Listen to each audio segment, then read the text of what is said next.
Bonjour et bienvenue à l'édition de ce jour, la veille de Noël.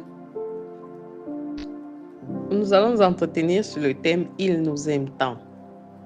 Et le passage examiné aujourd'hui est tiré de l'évangile de Jean au chapitre 3, verset 16. Il est écrit « Car Dieu a tant aimé le monde qu'il a donné son Fils unique, afin que quiconque croit en lui ne périsse point, mais ait la vie éternelle. » Un enfant nous est né.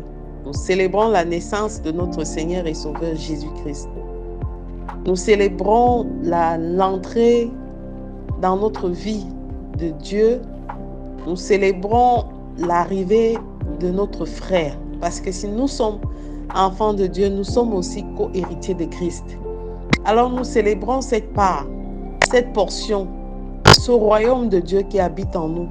Nous célébrons ce privilège que le Seigneur nous a accordé de faire partie de ses choisis, de ses fils. Il nous aime tant.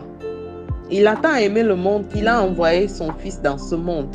Son Fils est né dans un corps d'humain afin de porter notre chair, afin de connaître notre condition, afin de savoir ce qu'il y a au-dedans de nous.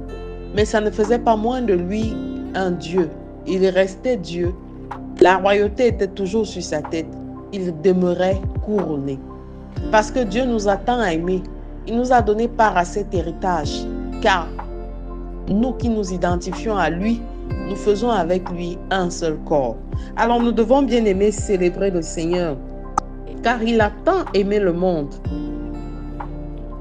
et il nous a donné son Fils afin que quiconque croit en lui, quiconque croit au nom de Jésus, quiconque croit à ce que Dieu a fait pour nous, cette chose, nous a donné son Fils. Quiconque croit à ce que Dieu s'est fait chair, afin que nous puissions avoir un autre Dieu en nous, l'Esprit Saint qui vient en nous, qui nous enseigne, qui nous guide, qui nous montre le droit chemin.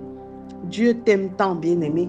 Dieu m'aime tant et Dieu aime chacun de nous, malgré nos défauts, malgré tout ce que nous avons comme lenteur, malgré tout ce que nous sommes. Dieu nous aime. Il nous amène son Fils afin qu'au contact avec sa parole, manifestée dans la présence de son Fils, nous puissions chaque jour nous améliorer, nous puissions chaque jour être des êtres semblables à lui, nous puissions chaque jour nous identifier à lui. Dieu t'aime tant, bien-aimé. Dieu nous aime tant.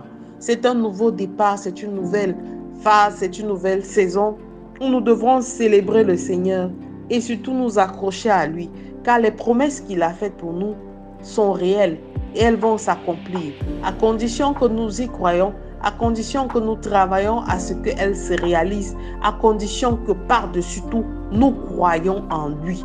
Nous croyons en lui. La Bible nous enseigne dans Hébreux 11:6 qu'il est impossible de plaire à Dieu sans la foi. Bien-aimé, crois et crois que tout ce que tu n'as pas pu faire, Dieu le fera pour toi. Que là où tu es arrivé au bout de toi-même, là où tu es arrivé au bout de tes efforts physiques, émotionnels, Dieu prend le relais et il te fait une démonstration de sa puissance. Crois seulement en lui. Il t'aime tant. Il ne veut pas perdre quelqu'un. Il ne veut pas que tu échoues. Il t'aime tant. Dieu nous a donné ce petit enfant et nous devons célébrer la naissance de cet enfant parce que c'est l'évangile de la joie, de la paix, de la réconciliation. Alors un nouveau départ est à prendre encore en considération. Ravive ta foi, affermis-toi au travers de la parole et attache-toi à ce Jésus-Christ qui t'a été donné. Dieu t'aime, c'est pour ça qu'il a envoyé le Christ pour toi, pour moi, afin que en croyant à lui, nous soyons sauvés. En croyant à lui, nous ayons le salut. En croyant à lui, nous ayons la réponse à tous nos besoins. Je dis bien tous nos besoins. Alors, je te recommande de faire cette prière ce matin encore. Père éternel, merci pour ce Fils que tu nous as donné. Tu m'as tant aimé, Seigneur. Et je veux pouvoir en retour te manifester, répondre à cet amour que tu as manifesté le premier pour moi. Merci d'être là pour nous. Je t'aime et je t'adore. Au nom de Jésus-Christ. Amen, amen, amen. Je souhaite à toutes et à tous Joyeux Noël par anticipation. Shalom.